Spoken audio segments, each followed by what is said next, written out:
Welcome to another episode of Systematic Geekology. This is a space where we seek to create and cultivate healthy conversations between those things we geek out on and the philosophical and theological questions that often arise out of our fandoms. Like, what does it mean to be human? What makes a hero? What makes a villain? How do the stories and narratives we geek out on shape how we live in the world? We are your priest to the geeks.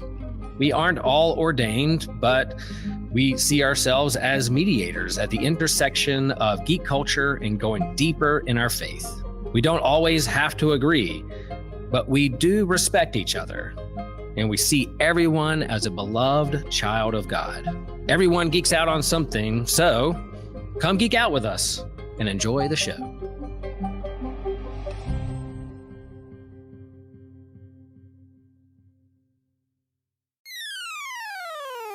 You're listening to an Anazao Ministries podcast.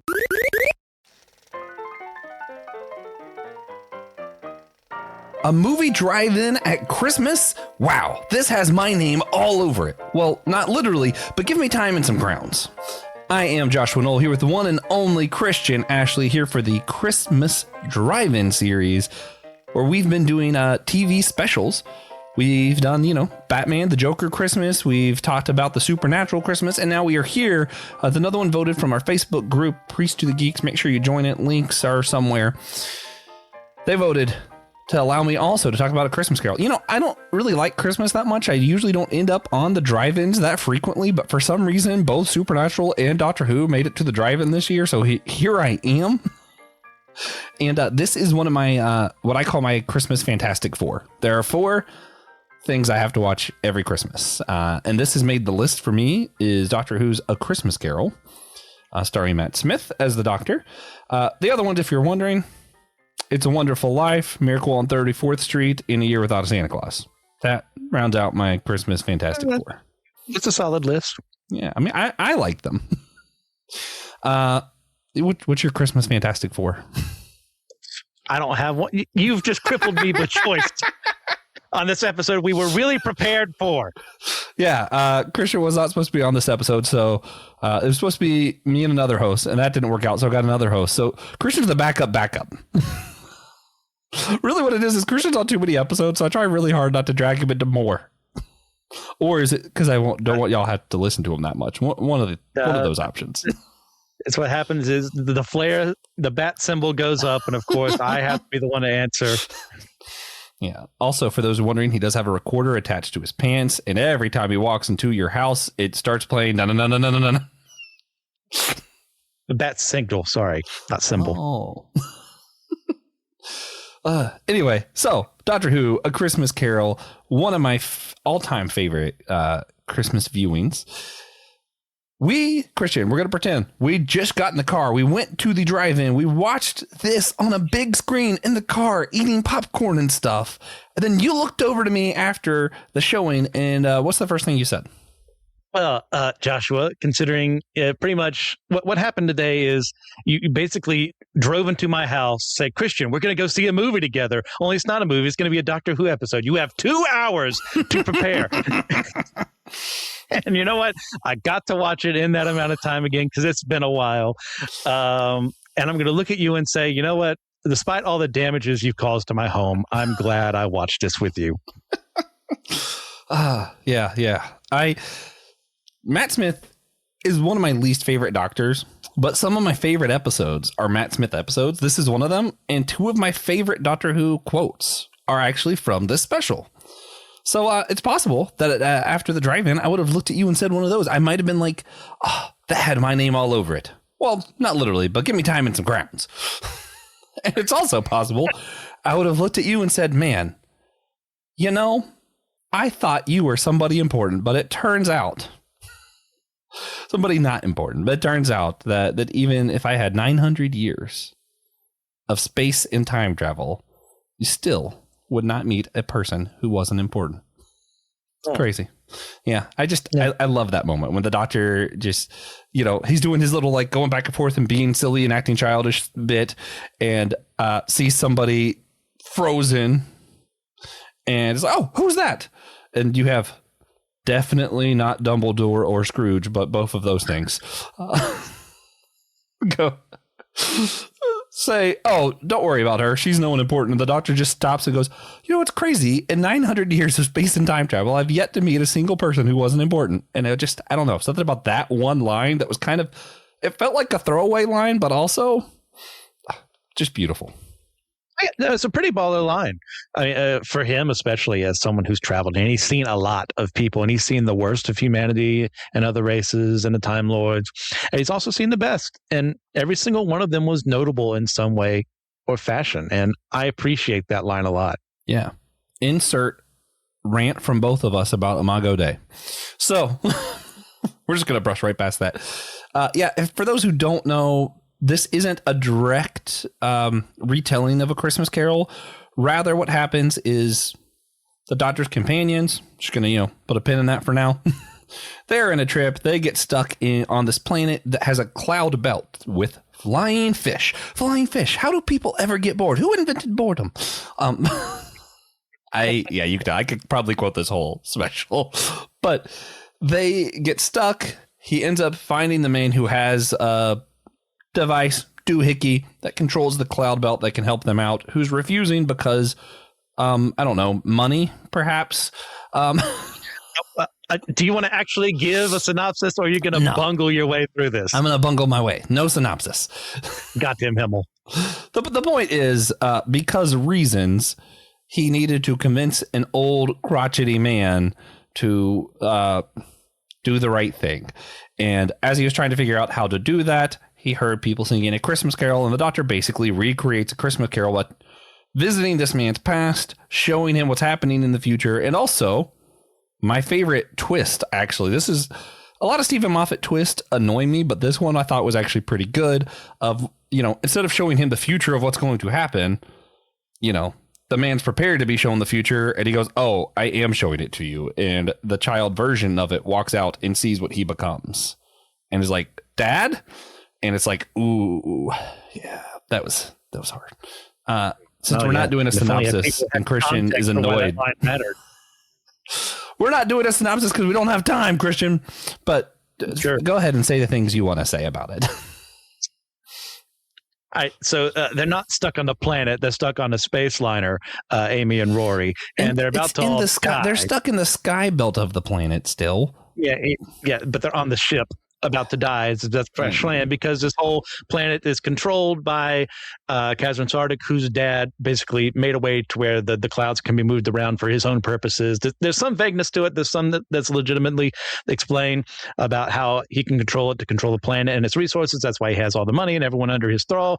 Kazran at this time is old, bitter, and has been abused his whole life, and the doctor tries to go to him and be like, hey, like, these people are all going to die. You're the only person who can save them because, science nonsense. And if you don't do it, 4,003 people are dead. And he's like, bah humbug, because I'm your Scrooge for this episode, and disagrees with the doctor. And there's a moment where he goes to this boy and he's about to strike him because he kind of got in his way and messed with him, but he stops himself. And that's what makes the doctor go, okay, maybe there's something redeemable about this guy. So he learns about who he is. There's a little bit of Sherlock scan moment going, okay, this is why you're like this. So he goes into the past in the TARDIS to become his Mary Poppins babysitter. And they have romps around time, and they find... that Mary Poppins comparison is rubbish, by the way. Yes. and they find out that he used to be a sweet kid, but abused by a terrible father. And one of the things that his father did is he would, can't really, even though I rewatched this, I don't get it completely. It's the idea of selling a family member as like collateral or something like that in these cryopods for reasons. And we have a young woman there who, go ahead. I'm trying to think of like the word for it in our world, but basically mob kind of mentality of he allows people to borrow money. He charges an incredible amount of interest on it. And then for the down payment, he takes humans basically and puts them in a pod. So you're basically trapped until you pay him back. And a family member can volunteer to be that person so that you can get the loan shark. Okay. Yeah. Yeah. That's what I was thinking. So there are little flying space sharks and also, this human loon shark. And the doctor goes down there with him after they have some problems with one of the flying sharks. So he's curious about, gets into his room. The sonic screwdriver gets snapped in half. Half of it is inside a shark, half of it is with the doctor and Kazran. And to save this shark, because the kid is just an animal doing its thing, he finds this young woman in there named Abigail, who was one of these people who sold themselves as a loan. And he becomes enamored with her over the years. And through the process, he learned that her voice kind of, because of sound waves or something, every time he complains about it, he gets bitten. So don't worry about the science or anything behind it. It's science magic. Reasons. It just works. The doctor and Kazran end up teaming up with her, and he slowly falls in love with her as he grows up, because one of the things to do is that every Christmas Eve, they're going to show back up because she has to go back in the pod after they're done. And as he grows up, she kind of falls for him too. They go through shenanigans in time until eventually it learns that there's actually a countdown involved, and she has one single day to live. She started with 8. So they've had 8 Christmas Eves together, and this breaks him, and he becomes the bitter old man in a different way than he did in the original timeline. So the doctor is then forced to work with him again to make him realize what's going on. Rory and Amy try to get the goodness gracious crew of the ship and the passengers to sing a Christmas carol, remind them that they're human beings. That doesn't work. And then finally, what does work is that the doctor brings the past version of Kazran to see his future self, almost hitting him. And that's where the line of dad comes up, because it's the idea of I've become the abuser again. And he almost hits him and stops himself. And that's what's like, okay, I don't want to be him anymore. And it works together. Everything is perfectly fine. They're able to land the ship because they have a change of heart. And Abigail's brought up for one last Christmas with him. And that's where we kind of left off as the doctor and Amy and Rory go off on their own. Mm-hmm. I'm glad we're not doing a synopsis. Yeah. I will say too, that first time that he almost hits the other kid, that was one of the other things I really appreciate. That he almost hits the kid, and the doctor, that's what makes the doctor stay behind and talk to him more, because he says, yes. And he does like a Sherlock number almost of oh, there's this picture of your dad over here. All the chairs are pointing away from it. All this stuff's going on. It's why you're afraid of your dad, and you're not like your dad. Not really. Do you know why? And he's like, why? He's like, you didn't hit the kid. And it was yeah, there's so many moments in this that are just truly heartwarming. It's good. The connection to the overall Doctor Who-ness I love too, because even though I think it's kind of nonsensical that she only has really specifically 8 days to live. We know exactly how long she has to live for some reason, whatever. Eventually he has to choose what will be the last day he has with her. And it's important because the doctor's having kind of a timey-wimey journey with River Song, and also knows, based on their journals that they both keep, that whenever they see each other next is going to be the last night they spend together, which we now know will be on Christmas. I could unpack that, but that's a whole nother special, and it is so good. So that's probably my second favorite Doctor Who Christmas special. Yeah. Anyway, so a lot here. It's just a fantastic story, a lot of heartwarming moments, and just a lot of sci-fi-ness, and maybe some fantasy because we don't feel like explaining things because we have a time limit here. Yeah, but since this is just a special, it's not going to fill out the whole movie slot. We have to do it as a double feature. Christian, what would you pair with this showing to fill out our drive-in experience? I keep getting surprised by this question, and I don't know why. It's so funny that you do. I've read these. Sorry, I'd say I'd read this outline, but one doesn't exist for this one. But I prepared for the other one I'm going to be doing today, the one I was actually supposed to be on, as I'm bungling around for time. Sure, let's go with 10th Doctor Regeneration. Isn't that on Christmas too? With the Sycorax? I think that was the first of our era of Christmas specials. Sure. You know what? To fumble around for an answer, that's my answer. I think, hear me out, I'm probably cheating, but the Muppets Christmas Carol is only an hour and 20 minutes. I feel like these go together, and that's this is a good solid block. Okay. Mickey Christmas Carol. That's my Oh actual name. man, Christian won again.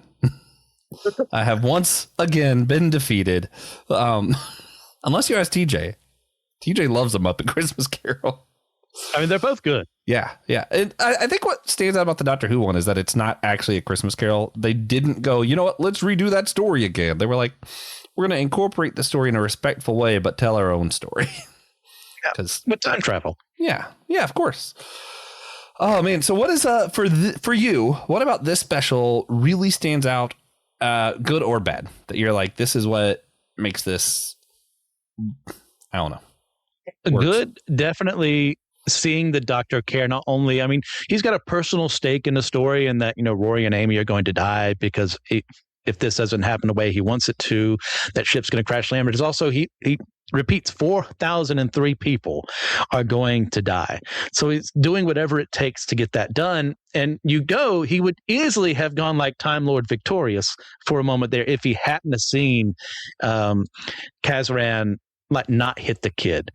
And there's that moment of, there's actually some humanity left in you. And I think that's worth preserving. And I think that's worth fighting for. So yeah, he's leaving the 4,003 to look after the one. And I really appreciate you beat me to it. So there's a line early on, and that's 4,003 people are gonna die. And do you know where that puts you? And of course, our absolutely not Scrooge, Dumbledore, is like, where? It's like 4,004. Oh, that's sort of a threaty thing, but it's like. I always took that as not a threat. I think the Doctor genuinely meant, no, I'm saving you too. And he does. And to be fair, it's a little easier with time travel. You don't actually have to worry about the people running out of time and crashing to the planet because you're just like, I'll come back to the right time. But he does. He spends a huge chunk of time getting to know this character who is more or less, just because of his own crotchetiness, is putting in danger the Doctor's best friends' lives.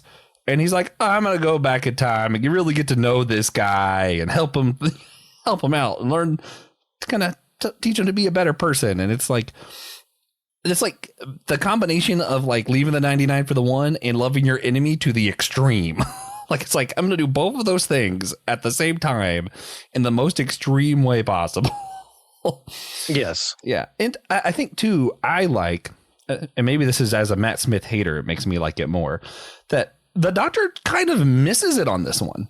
He's like, we're having fun. This is great. And eventually he's going to grow up and be a good guy. And he just misses the fact that what actually happens is he's going to fall in love and it ends up making him into the Grouch. Like the Doctor actually kind of dropped the ball in that first act. And yes. I like that. I like that that's what happened. It wasn't like the Doctor just simply went in and made him a better person. It was the Doctor messed up because he's a little too silly. He was a little too childish. He was just having fun with it all. And, consequences are still real, even when you can just go back in time and fix things. Yeah, I'm with you. Yeah. Now, nitpicky, one thing I'm not big on, it's a throwaway joke. And you shouldn't really take it that seriously. But when you actually know the history behind it all, it gets a little worse.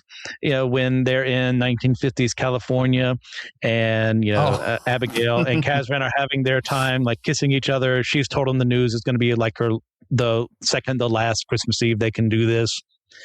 There's this line of how the Doctor said, well, I kind of accidentally just got engaged to Marilyn Monroe.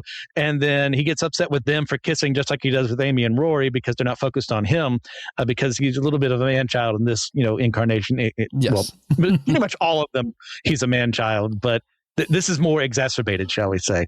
Mm-hmm. And so he's like, fine, well, I'll go get married to her. And he leaves, and it's a joke, so I'm not taking it too seriously. But like, if you look at Marilyn Monroe's life, it's depressing. This woman was trying to find love, and it just went poorly. So now he adds himself to that list. I don't like the Doctor doing that, but you know what? That's nitpicky. Yeah, they weren't thinking too hard about it. Yeah, I don't think that they were putting that much thought into it, unfortunately, because they also reference it again at the end when Rory goes to the jar. Is like, Marilyn's calling for you, and I think it might be the Marilyn. Oh man. Yeah, I don't know. It's hard to find negatives for me, really. I do think my biggest negative is just like how do you know exactly 8 days is how much time she has to live? Like that irks me a little bit. But I also do the whole thing too. She doesn't look like someone who's about to die. I'll put it that way. Yeah. Like, but I did really appreciate the 1 year that she was like, what if we did this Christmas Eve instead of time travel? I always like the moments in any show, movie, whatever, where the characters realize, hey, you know what? Actually, our own time. Sometimes it's good to just take a break and appreciate where we are for what we are, such a time as this, etc. Mm-hmm. Yeah. So I love that. I didn't like that Amy was in it because I don't like Amy, but that's it. Wow. Yeah. Just having to look at her irritated me slightly, but I got Rory, so it's worth it. Okay. Also, I thought their role play joke was pretty funny. Actually, that was a funny bit throughout. Yes. Yeah. I'm trying to think of anything else. I really do think it just does, especially when you think back to him saying, "I've never met someone not important before," and then that person that he saw was the same girl that Kazran eventually falls in love with, and I just kind of wrapping that bow on like. Yeah, the doctor went and made not Scrooge Dumbledore, built a real relationship with him because he matters too. The 4,003 people on the ship also matters. That woman's life matters. And near the end, when Kazran sees her and he's being his grumpy old man, the doctor even does, someone important, is it? And it's just kind of that, yeah, everyone is important. Imago Dei rant. Yeah. Mm-hmm. Yeah. Yeah. Yeah. So I think... if we're going to go like, what is the real meaning of Christmas? I will go back to hope. And that is what the birth of Jesus symbolizes, is hope of salvation to all. You get a little bit of hope. You get a little bit of that in here. But I think the real message of this one is just that everybody matters. Not a bad thing at Christmas time, but I don't think that's the message of the season, I was surprised. I mean, to recall, because it's been a while since I've watched this, that they do sing a song about the birth of Jesus as like this hopeful thing to try and turn around Kazran's feelings. And that's not something I expect from modern Who. I expect kind of the opposite. And I was glad to be proven wrong. Yeah. Yeah. That was good. All that said, it was a great time. I think anybody could watch it. I don't think you need to know what's going on in larger Who to enjoy it. I think you could just watch this one for what it is.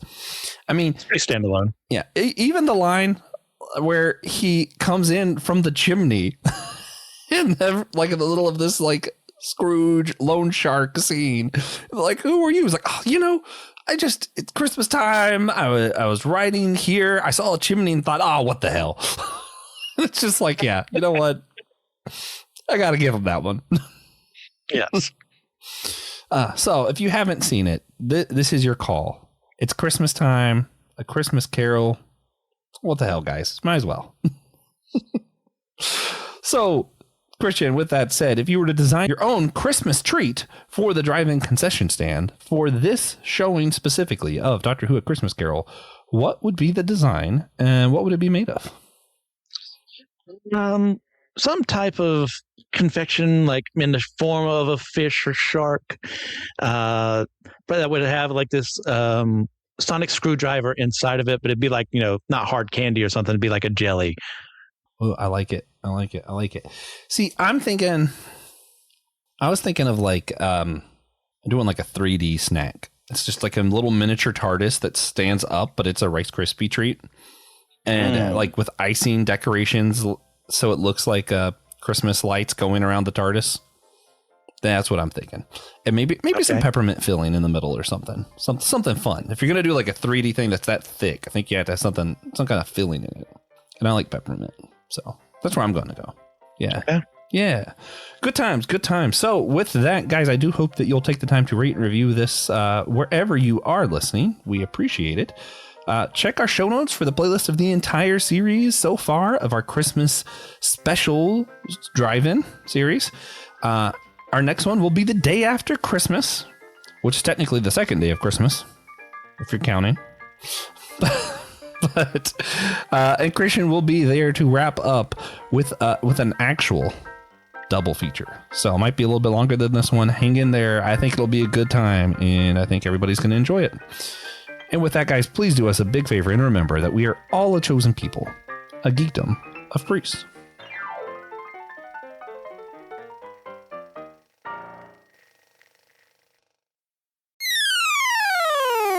Howdy guys, I really hate to interrupt, but my name's TJ and I'm here to tell you about our new merch. We have incredible new stuff with Fourth Wall. We have just partnered with them as a news store. They have a lot more to offer, which means we have a lot more to offer. We can now offer you beautiful Comfort Colors t-shirts. They're so comfy. I wear mine all the time.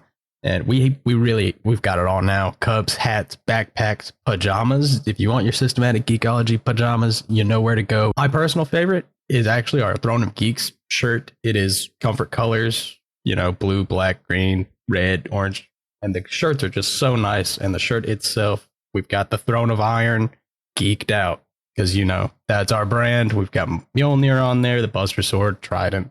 Basically just the coolest weapons from our favorite properties are on the shirt instead of a bunch of normal boring swords from the boring series Game of Thrones. So check that out, and thank you. Hi friends, it's Laura here, and I just wanted to say thank you for listening to our show. Systematic Geekology is a part of a larger podcast network called the Anazal Podcast Network. Dummy for Theology is Joshua Noel's show discussing different theological topics from various perspectives and attempting to give people more questions than answers.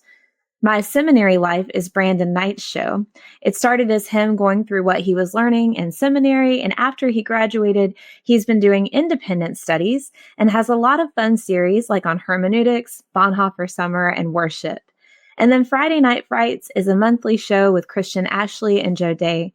They have a vote on the Systematic Geekology Facebook group to choose a topic each month and discuss everything from cryptos to ghosts to aliens to serial killers and more. So we hope you'll give it a listen, and thanks for being part of what we're putting out there.